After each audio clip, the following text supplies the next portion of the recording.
This is Cadillac Unscripted on 107.9 CDY. Saturday morning, I am Rich Spicer, and Katie Huckle's taking the morning off this morning. And our sponsors here on 107.9 CDY of this program are Independent Bank, as well as Marianne Quist of Remax Central.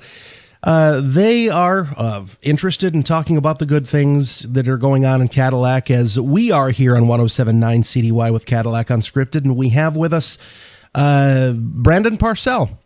And Brandon is an athletic trainer for Cadillac Area Public Schools. Brandon, good morning.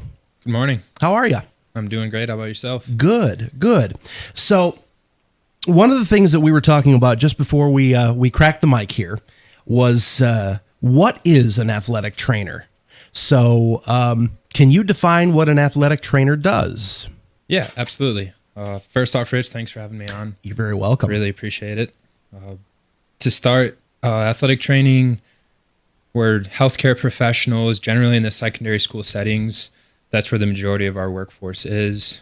So work under a physician, and we provide healthcare, everything from emergency response to treating acute injuries, to doing rehabilitation for injuries, to, facilitating doctor's appointments. Really anything healthcare, athletic trainers can kind of be that person under a doctor. And like I said, it's a great time for the profession because started out kind of secondary school. Obviously you hear about athletic trainers more famously with NFL teams, NBA teams, things like that. Those are kind of the once in a lifetime opportunities. But really we're all over the map. Not just in the schools. Military uses athletic trainers a lot. Factories use athletic trainers for ergonomic work. So really, we're just there to kind of help treat patients and, kind of be a part of that healthcare team. What is the biggest misconception you see about what the general conception is out there in the general public about what an athletic trainer does? Well, I would say the first big misconception is just the name in general. With athletic training, it can be very misleading. People think it's all sports. Yeah, exactly. Okay. And people would generally think that we train athletes because it's quite literally in the name. And that's obviously a misconception that I think I had growing up. And it wasn't until I really got into the profession and started to shadow some other athletic trainers to learn that actually it's more about the healthcare. And our number one job is to just try to keep athletes safe, or not just athletes, but keep all safe, whatever kind of patient population we're working with. So I would say that's probably the misconception, is people think we are more along the lines of like a personal trainer, trying to get people fit, strong, but it's actually the healthcare side of it. And getting people strong is in that, but there's a whole lot more to it than that. Where did you go to school for this, and what kind of training and how long of a process was it for you to get certified to do this? Yeah, so for me, it's changed a little bit, which I can touch on, but for me, I had to get an undergrad degree, which was a bachelor's in athletic training. And then after you get that 4-year degree, I went to Hope College. I had an awesome experience there. And once you complete your degree there, you have to sit for our test. Kind of take the boards, and if you pass the boards, that's when you apply for licensure in the state of Michigan. Okay. And that varies state to state. Some states don't require that you apply for licensure. They just say you have to register as an athletic trainer. Unfortunately, there's one state that doesn't exactly do a lot with athletic trainers, but we're working on that as far as getting licensure at the state level. But 49 states require some form of licensure, registration, or something to be an athletic trainer to kind of, protect the public, so everyone's not just saying, I guess they're an athletic trainer. And then, the way our profession is changing now is we're getting more into the lines of how, physical therapy is and occupational therapy, where you have to go actually beyond just a bachelor's and get a master's. So, we're transitioning now to where you'll have to go pre-AT in undergrad, get a, bachelor's of science in kinesiology, something else, physical education, you could do a number of things, but then you'll apply for graduate schools afterwards. And that's where you'll kind of really learn the bulk of what you need to know for athletic training, school, and then after that, you can take the boards and do all that stuff before.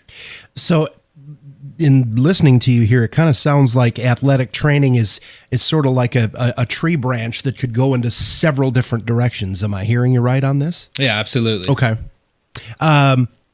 So you went to Hope College, you said? Correct. For 4 years.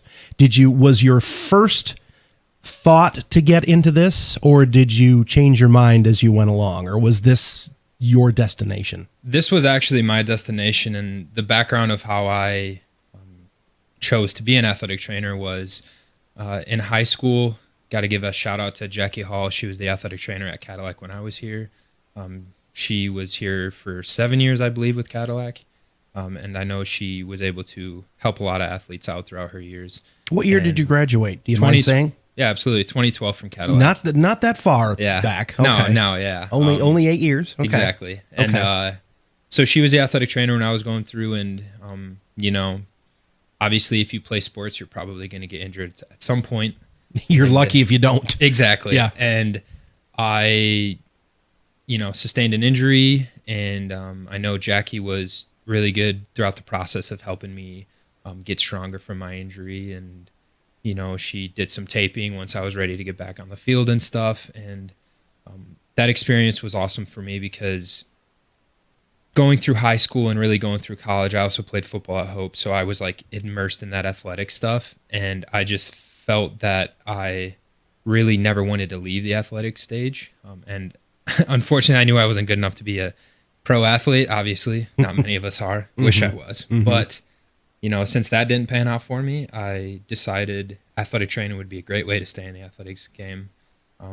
And just kind of started out shadowing Jackie at Cadillac, and kind of fell in love with it. And I looked at Hope actually by chance. I was very lucky they had an athletic training program, and it was actually one of the better in the States at the time. Unfortunately, it's no longer because of the way our profession is shifting.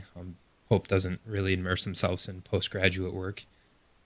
But, that being said, I had an older brother who went to Hope, and he played football there as well. And I saw Hope was, enticing. They were kind of talking to me about football, and I had mentioned athletic training, and they were like, "Oh, we have a great program here led by Dr. Kirk Brummels, and very interesting." And I decided, I'll go on a visit, kind of check out the profession. And they explained it to me a little bit more what athletic training was. And really from that first visit, I knew that athletic training would be something that I wanted to go into.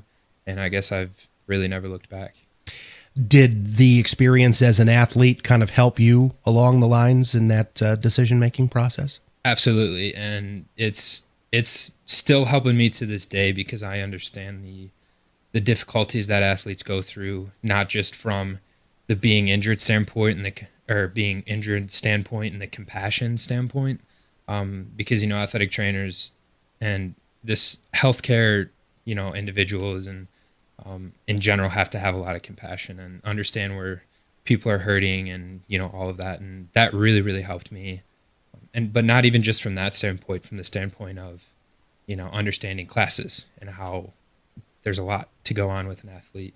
There's a lot of extracurricular activities out there, and athletics is the one that seems to take up a lot of the time, most of the time for athletes, or the student body in general. And being able to understand that, I feel like helped me a lot going through Hope, and then, going through my various rotations, and now being an athletic trainer certified and understanding where kids are coming from when they're saying, I've got all this, this, and this. It's like, totally get you. Let's work through that. And you're not far removed from having been a high school student yourself. Absolutely. And so that helps, I'm sure, a lot. Mm-hmm. The age difference isn't that great. Mm-hmm. Yeah. So did you think that even going back to your high school days, was this something that you were looking at doing even when you were 16, 17? Or was it the Hope College experience that tipped it for you? It was I remember the first... It was technically in high school, but it was really the first time I had visited Hope, and I saw their program and the way they ran things and the opportunities that I would have in athletic training, and actually understanding what it truly was, because there's a lot of misconceptions about the profession, is what made me kind of click in my head to be like, hey, I can stay in athletics, but I can be in the healthcare field, because I was bouncing back and forth between a lot of different healthcare professionals. Obviously, going to be a physician like an MD or DO was intriguing, but I didn't want to kind of commit myself to that much schooling, and I knew that'd be a really tough path. So thinking more like physical therapy, which is an awesome profession, but I wanted to kind of maybe stay in athletics a little more than PT, and I guess athletic training was just kind of right in that middle of that mesh of being a healthcare provider as well as being always in athletics. And once I got to Hope, it was like, this is awesome. I think I want to stay here. In your experience, what sport is the hardest one on the human body?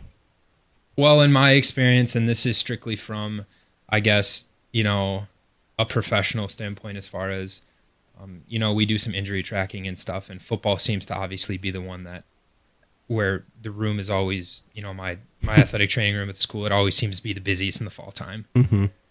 And, the main culprit seems to be football, very physical sport, but it's really just dependent on, a lot of factors. And it seems like that collision aspect of football as well as hockey. And those were the two that I thought you'd come up with. Yeah, exactly. And, the great thing about, professions like mine and, other, orthopedic surgeons and physical therapy, a lot of these professions have realized that we need to have safe initiatives for athletics, especially youth athletics, which is great that, athletic training can be that profession to help schools understand that maybe we don't need to put all the emphasis on winning in youth sports and, high school sports, even though everyone wants to win, you want to win, I want to win, everyone does. Mm-hmm. But it's nice that a lot of schools have taken the initiative and healthcare systems to say, let's put a designated healthcare professional at the school to really keep those kids safe. Mm-hmm. Everyone's trying to keep them safe, but that's kind of like our standalone job. And it's been good, even from the time I've gotten into the profession, to see how much more, is put onto the safety of athletes in general. It's awesome to see. And, football just seems to be one of those sports where it's just busy, busy, busy. And, it's hot outside, so you got to deal with the temperature. At least that first few weeks, because you're not, your practicing usually starts in July, doesn't it? Or pretty close. So the first MHSA date, because they set dates for sports, it's usually like mid-August. Okay. But the football team is out on the field. They're doing things all summer, as well as all the other sports. Right. No one truly stops for the summertime. They're all doing, team organized stuff, and there's sanctions that the MHSAA has. But as far as that first official date where we can do those, 2-a-day kind of practices, it falls somewhere in mid-August. Okay. Mm-hmm. Talking with Brandon Parcell. He is a sports athletic trainer. I was going to say sports psychologist. I don't know why. Maybe there's sort of like avenues of that too going on. But absolutely. So what is the greatest thing that you think comes out of team sports? I would say the greatest lessons that kids learn from team sports. It's actually a good segue. We were just talking about safety in sports because, a lot of the emphasis seems, back in the day maybe, and the way that, I guess America is, we're a super competitive country. We want to win. So everyone's looking at those wins, losses. But if you do take a step back and you don't worry about that, you can see that team sports does so many more things. And, the few things that I have seen, A, playing high school, college sports, as well as B, just being involved in it, I think it really helps teach youth to be coachable. Mm-hmm. And I think that coachable part translate exactly into any profession, whether that be, learning how to do a certain whatever you get into with your profession. Understanding that, if you're an athlete, whether it's individual sport, team sport, whatever, you've been coached throughout your whole life. And, not just saying athletics is the only way to get that done and accomplish that, but I think it certainly helps with, you're going to have a, young female or young male with that aspect of sports that they're going to be able to be taught and listen and understand. And then obviously past the coachability part is just the hard work, because obviously sports, like every other extracurricular activity in the schools, it's hard work. It's something that you have to put time into. And I think today with phones and instant gratification and all of this stuff, you just click a button and it's done. And you don't have to go look at a textbook or whatever in schools anymore. It's just everything's at the tip of your fingers with your phones. I think it really teaches kids, that aspect of you work for something really hard and then you accomplish it. And even if you don't accomplish it in the end with winning that state championship or winning the conference or whatever, everything you've picked up along the way as far as, a better attitude, respect towards others, coachability, it truly makes it worth it. And it's funny because I don't think student athletes understand that when they're going through it, but when they've maybe made it in their career and gotten their first job or something, they might be able to look back and reflect and be like, wow, that time really stunk when I was, busting my hump at basketball practice or soccer or football or whatever. And I might have made me a better person in the end. So that's what I love about team sports. You got to work at it. Exactly. You always have to work at it. Mm-hmm. Yeah, that's very interesting.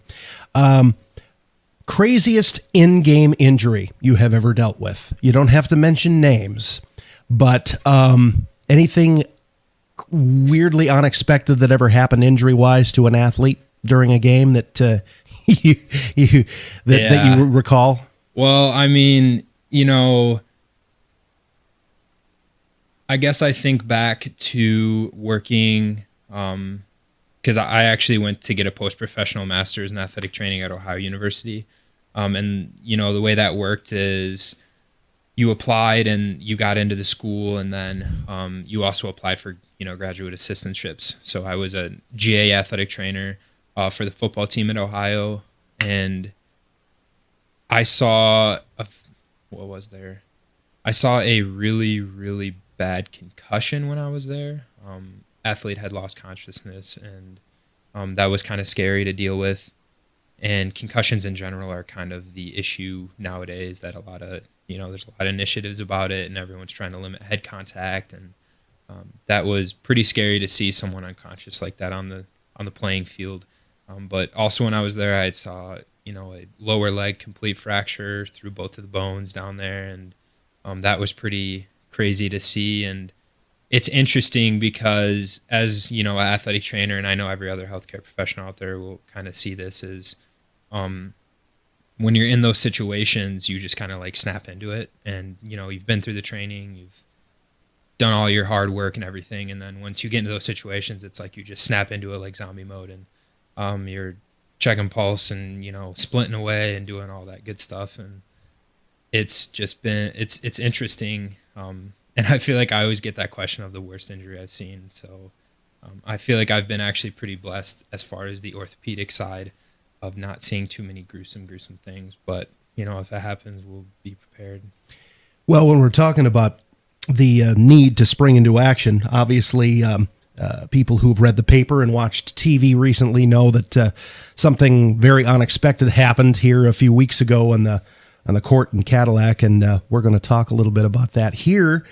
But first, we're going to take a break here and hear from our sponsors on Cadillac Unscripted on 107.9 CDY. We will continue with Brandon Parcell, Caps athletic trainer, in just a moment on 107.9 CDY. Buying a home is still the great American dream. And yes, it can be an intimidating process, but you can rest assured and have confidence when the professionals from RE/MAX Central are in your corner to guide you through it. Mary Ann Quist of RE/MAX Central has helped hundreds of home buyers in and around the Cadillac area navigate the process over the years, and she's ready to help you too. From start to finish, from finding a home to submitting an offer, to understanding the purchase agreement, to inspections, surveys, and appraisals, to the time when you finally sit down and sign those closing documents, Mary Ann will be there. When you're ready to buy, talk to Mary Ann Quist at RE/MAX Central. See her listings at teamquist.com. It's Cadillac Unscripted on 107.9 CDY, sponsored by Independent Bank and RE/MAX Central. Mary Ann Quist, and our guest this morning is Brandon Parcell, Caps athletic trainer. And Brandon, just a few short weeks ago, your life kind of changed. Absolutely. And the spotlight kind of fell on you through a very interesting set of circumstances. Do you want to recount what happened that night on the court at Cadillac High School? Yeah, so our girls team was playing at home. It was a Friday night, if I remember correctly. And it was start of the JV girls game. And, I guess I was not quite on the court. I was kind of like in between in the hallway somewhere because I was just about getting ready to prep our varsity girls. I actually have to leave for the hockey rink on Fridays, most Fridays, because our hockey team plays, and cover that over basketball just because of that collision aspect that we were kind of talking about earlier. And so you when you have double duty and Yes. there are simultaneous games going on, you are dispatched to the game that has the most possibility of injury. Yeah, and not even overall injury rate, more like catastrophic injury. Because at hockey, you have people hitting each other into the boards and you have contact. So be there, risk for worse injury over there. So you were not far from headed over to the WEX to the hockey game. Like 20 to 25 minutes. Okay. I generally give the JV girls, try to stay for like a half if I can, but then I have to go get hockey prep for the game over there and watch that game. And, I saw a couple of our student athletes from different teams. They weren't obviously on the court playing, but they were kind of like running at me a little bit, and I was like, oh boy, something happened. And then I see Fred kind of waving me over to the other corner, and that's kind of when I just... And you're talking about Fred Bryant? Yes, exactly. Our athletic Okay. director, Fred Bryant. He waved me over, and I kind of jogged over there, and I saw a big group of people huddled around what was an official. And that's when, I was like, oh, gosh. And when it got to him, he was kind of sitting up against a chair, and you could tell he was in a lot of distress. Wasn't really there, breathing heavy, kind of clutching the chest. And, that's when the first thought kind of rolled across my head is, wow, he's suffering a heart attack. So the training instinct kicks in right away. It did, and I would say I was still kind of with it then, but there was actually, and all of the credit goes out to a whole host of people. I can't just take all the credit for being just at that moment, at that time. Our liaison officer, Jason Strait at the high school, he was instrumental. His wife, who's a registered nurse, works in town here. She was instrumental. And then there was actually 2 nurses from Gaylord. And I know Jason Strait, he's been trying to maybe get everyone together just to kind of talk about it because, those individuals, along with our athletic director, Fred Bryant, were just as instrumental as myself. So I want to really harp on that it was a team effort on this one. And once we all kind of got together, we pushed some chairs out of the way and we laid the official down. And then that's kind of when the consciousness, it just disappeared in him. And you could tell that something really, really bad happened. And that's kind of honestly when the training kicked in for me. And it was a blur for the next 10 to 15 minutes. And remember checking pulse and kind of yelling at Fred to call 911, grab the AED. And, we kind of went through the process because, when you get taught first aid and CPR and AED through whatever organization, there's a checklist, and generally it's the same checklist. And they do that because if, like that night, a group of random strangers, not all quite strangers, but some of them are, in a situation where they can help each other, it's nice that everyone has the same training. So it's almost like we had practiced that. And, I know before this incident even happened, Fred and I were very, very working diligently and hard about getting EAP set up in the school. EAP, I mean emergency action plans. And they're kind of the plan for if the worst case scenario happened, like someone goes down with a heart attack. And, we had been working on those and talking about it. And, in that, where is the ambulance going to go? Where's our nearest AED? And it was awesome that we had done that because I felt like we were very, very prepared. And a lot of that credit goes to Fred because he was super, super great with that. And, us 5 individuals with our training in first aid and CPR and AED use, we kind of went through the checklist and someone was performing the breaths and chest compressions while the AED was getting placed on the victim. And then luckily with the AED, we were able to kind of resuscitate him, and EMS showed up and they stabilized them. So it was quite the blur, and it didn't really process for a few weeks, but now I've been able to think about it a lot, and I guess I'm happy with the outcome. So well, and you've very blessed. Listen, nowadays we need as much good news in the news as we can get. So to have this happen